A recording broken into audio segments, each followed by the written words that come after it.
Hi everyone, welcome back to this channel Immerse for UPSC, and also welcome to the first video in the series Thoughtful Thursdays, where I'll pick one topic from the syllabus and discuss it.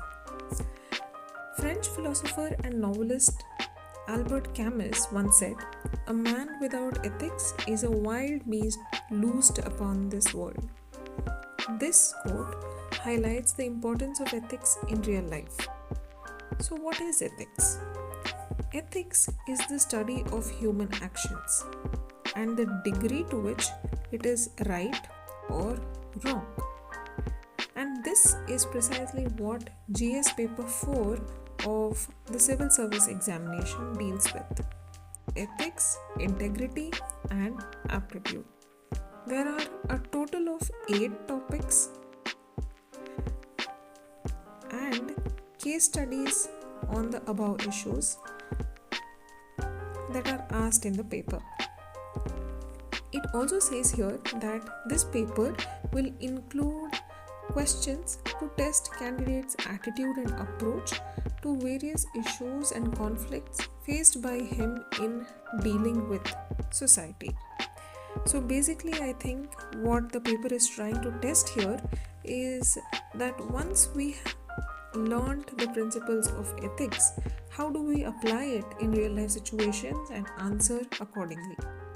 So keeping that in mind, let us begin with today's topic: beliefs, values, attitude versus aptitude. What I'll be trying to do is briefly discuss about what are these 4 entities and how they are relevant to the civil services. Let me start by asking, what is belief? A belief is a mental conviction that something is true or real, regardless of whether it can be conclusively proven or not. For example, if I have the belief that honesty is the best policy, similarly, I might also believe that people who lie go to hell. That is what I believe to be true, irrespective of whether I have enough evidence to prove this or not. Also, beliefs tend to be very specific and they focus on a particular issue. If that is belief, then what are values? Values are enduring principles or standards that individuals or societies consider important and desirable. If so, what is the difference between beliefs and values? As I already told you, beliefs are convictions about what is true or real. That is, beliefs answer the question, what do I think is true? Whereas values, they answer the question about what do I think to be important. Let us try to understand this via an example. Let me assume that I have a belief that climate change is being caused largely by human activities. Because of this, I consider that sustainable development is important, an important principle to fight climate change. That becomes my value. Let's take another example. A person might believe that hard work leads to success. This makes the person think that perseverance is important to achieve success. So now the person values perseverance. Then, is there a relationship between beliefs and values? Yes, there is. Beliefs actually influence our values. Like, for example, if you believe that all humans have equal dignity, you are more likely to value principles of equality and justice. Similarly, values influence our behavior. So, if I have a principle of honesty in me, then I'm more likely to speak the truth even when the situation might become inconvenient for me. So basically, beliefs influence values, and values then go ahead and influence our behavior. Next, let us understand about attitude. What do you mean by attitude? Attitude is a learned predisposition to respond favorably or unfavorably towards a person, object, issue, or a situation. And there are three components that collectively make up attitude. They are cognitive, affective, and behavioral. Cognitive means the thoughts of an individual. Affective component describes the feelings of an individual in relation to a person, object, situation, or issue. Whereas behavioral component speaks about the tendency of the individual to act in a particular manner. Again, let us try to understand these things via an example. Let me say, in case of pollution,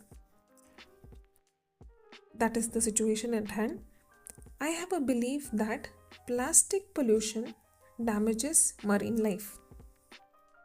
Because of which, I have a value system where environmental conservation is important to me. Because of this, I develop an attitude of dislike for single-use plastics, and thereby I prefer to carry a reusable bottle wherever I go. Further, let me just try to break this down even more. Let us consider another situation where government schools are undergoing an educational reform. And I am of the belief that every child deserves education. Okay, and I have the values of equality and social justice in me. So because of this belief and value system, whenever I come across a situation where, like for example, if there is a reform happening in a school, I start thinking that government schools reformed can improve educational access to all students. Now this becomes my cognitive component. This makes me feel concerned about educational inequality that is currently existing.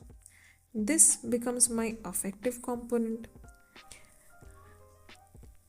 Because of this concern, now I will have a willingness to participate and support educational initiatives across schools wherever there is a reform happening.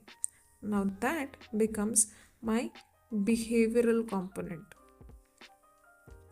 Because of these three, now I will volunteer on my own to teach underprivileged children in schools.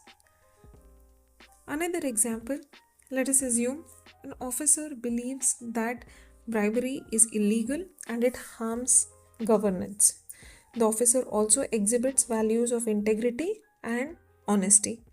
The particular officer has also a strongly negative attitude towards either giving or taking of bribes. And if such an officer is offered bribe in the future, he or she will definitely refuse the bribe and report the incident. Thus, beliefs, values, and attitudes guide our behavior. Basically, beliefs and values lead to attitude formation, and attitudes then guide our behavior. Lastly, now let's discuss what is aptitude. Aptitude is a natural or acquired capacity of an individual to learn, to develop proficiency or mastery, and then to perform effectively in a particular task or field. Now, this task could be anything. It could be numerical aptitude, it could be leadership aptitude, it could be administrative aptitude, could be teaching or artistic aptitude. And unlike beliefs, values, and attitudes, which we have seen previously, which are all about psychological and ethical construct, aptitude in reality is about the actual ability or potential of the individual. So let us consider the previous example where we assumed that I believe that education is important and I want to volunteer to improve education access to all children. So just by wanting to volunteer for teaching, it does not make me automatically good at teaching. Just because I believe that education is important. Because teaching is a skill and it requires a particular aptitude where individual organizes the lessons in a particular sequence. The individual is able to explain concepts clearly, is able to communicate clearly in a language that is understandable for the students, and is also able to understand the point of view of the students and teach them accordingly. That is the meaning of aptitude. So, is aptitude important in civil service? To answer that question, let us consider two officers, and let me call them Officer A and Officer B. Okay, and let us also assume that both these officers have same belief systems that corruption is wrong. Both of them also exhibit traits of integrity, honesty, and accountability. And both these officers have a positive attitude towards service of the public. Now, because they have similar belief system, value system, and attitude, both of them will definitely behave in an ethical manner and they will try to bring about good governance. But there is another factor which will show us the efficiency of these two officers, and that is the aptitude of these two officers. So, although in case of Officer A, although he or she has good belief systems, has good value systems, and a positive attitude towards public service, even then, if the officer has poor aptitude, that is, the officer has poor decision making skills, has weak communication skills, and does not have leadership skills that is required to manage teams, whereas on the other hand, Officer B has excellent analytical ability, good leadership, has high emotional intelligence, because of which he or she is able to achieve better conflict resolution, then definitely there is going to be difference in the result that is achieved by these two officers. In case of Officer A, just because he or she has poor aptitude and because the officer has not learnt the skills of decision making, communication, and leadership, although he or she may be ethical, there will be poor administration. So the result is ethical but poor administration. Whereas Officer B, who has learned and developed proficiency in the same skills